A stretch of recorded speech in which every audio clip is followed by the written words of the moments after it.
যোৱাকালি কেন্দ্ৰৰ গৃহ মন্ত্ৰালয়ে এখন বৈঠক আহ্বান কৰিছে, য'ত অসমৰ NRCৰ বায়োমেট্ৰিকৰ বিষয়টো আলোচনা হ'ব। কেন্দ্ৰীয় গৃহমন্ত্ৰী অমিত শ্বাহ ডাঙৰীয়াক মই সাক্ষাৎ কৰি বায়োমেট্ৰিক্স বন্ধ হৈ থকা 9,22,000 লোকৰ বায়োমেট্ৰিক্স খুলি দিবৰ বাবে মই তেখেতক বিনম্ৰতাৰে সৈতে অনুৰোধ কৰিছিলোঁ। মোৰ অনুৰোধ তেখেতে অত্যন্ত মনোযোগেৰে শুনিছিলে আৰু তেখেতে গৃহ সচিবক নিৰ্দেশ দিছিলে যে ৰেজিষ্ট্ৰাৰ জেনেৰেল অৱ ইণ্ডিয়া, UDIৰ অথৰিটি অৰ্থাৎ আধাৰ কাৰ্ডৰ যি অথৰিটি তেওঁলোক, কেন্দ্ৰৰ আইন মন্ত্ৰালয় আৰু অসমৰ মুখ্য সচিব সকলোৰে এখন যুটীয়া বৈঠক আহ্বান কৰিবৰ বাবে যাতে এই বায়োমেট্ৰিকৰ বিষয়টো সমাধান কৰিব পাৰি। আজি কেন্দ্ৰীয় গৃহ সচিবে আমাক জনাইছে যে অহাকালি সেই বৈঠকখন অনুষ্ঠিত হ'ব আৰু আমাৰ মুখ্য সচিবো তাত উপস্থিত থাকিব লাগে। যোৱাকালি কেন্দ্ৰৰ গৃহ মন্ত্ৰালয়ে এখন বৈঠক আহ্বান কৰিছে, য'ত অসমৰ NRCৰ বায়োমেট্ৰিকৰ বিষয়টো আলোচনা হ'ব। কেন্দ্ৰীয় গৃহমন্ত্ৰী অমিত শ্বাহ ডাঙৰীয়াক মই সাক্ষাৎ কৰি বায়োমেট্ৰিক্স বন্ধ হৈ থকা 9,22,000 লোকৰ বায়োমেট্ৰিক্স খুলি দিবৰ বাবে মই তেখেতক বিনম্ৰতাৰে সৈতে অনুৰোধ কৰিছিলোঁ।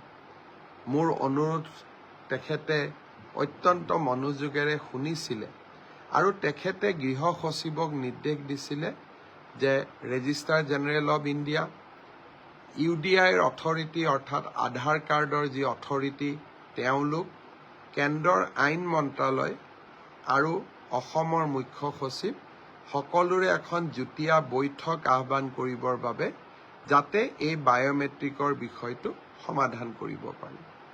আজি কেন্দ্ৰীয় গৃহ সচিবে আমাক জনাইছে যে অহাকালি সেই বৈঠকখন অনুষ্ঠিত হ'ব আৰু আমাৰ মুখ্য সচিবো তাত উপস্থিত থাকিব লাগে। যোৱাকালি কেন্দ্ৰৰ গৃহ মন্ত্ৰালয়ে এখন বৈঠক আহ্বান কৰিছে, য'ত অসমৰ NRCৰ বায়োমেট্ৰিকৰ বিষয়টো আলোচনা হ'ব। কেন্দ্ৰীয় গৃহমন্ত্ৰী অমিত শ্বাহ ডাঙৰীয়াক মই সাক্ষাৎ কৰি বায়োমেট্ৰিক্স বন্ধ হৈ থকা 9,22,000 লোকৰ বায়োমেট্ৰিক্স খুলি দিবৰ বাবে মই তেখেতক বিনম্ৰতাৰে সৈতে অনুৰোধ কৰিছিলোঁ।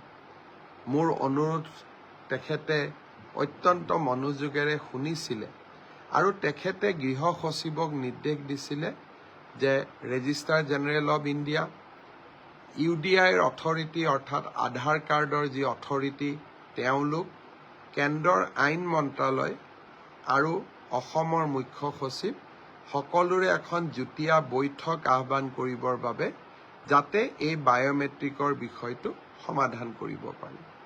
আজি কেন্দ্ৰীয় গৃহ সচিবে আমাক জনাইছে যে অহাকালি সেই বৈঠকখন অনুষ্ঠিত হ'ব আৰু আমাৰ মুখ্য সচিবো তাত উপস্থিত থাকিব লাগে।